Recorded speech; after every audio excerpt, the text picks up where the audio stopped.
এনার ভাগ্য আমি এখন নির্ধারণ করব। এই শুক্র স্থান হচ্ছে খুব উঁচু এবং হাতের চৌখণ্ডি সমান, কিন্তু রাহু স্থানটা একটু গাঢ়া।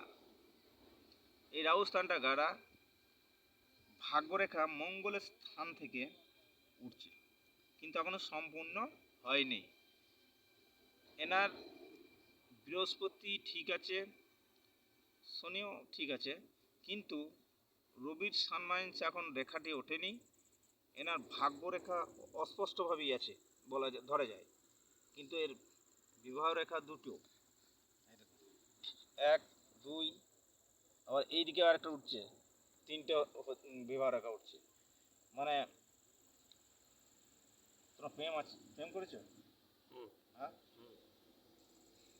টিকবে না, টিকে নি তো।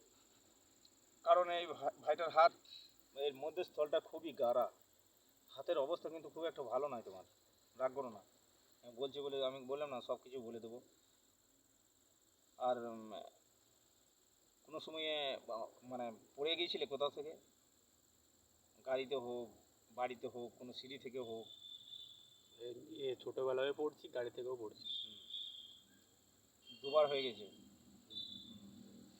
আর একবার সাবধান, ঠিক আছে? এর জন্য তোমাকে প্রতিকার করতে হবে। কালো ধুতরার শিকড় তোমাকে ইয়ে করতে হবে। সোমবার দিন কালো ধুতরাকে শিকড় দুকর কেটে রূপোর মাদুলি বেঁধে ডান হাতে লাল কাঠ দিয়ে বেঁধে নেবে, দুধ গঙ্গা জল ধুয়ে, এই প্রতিকার।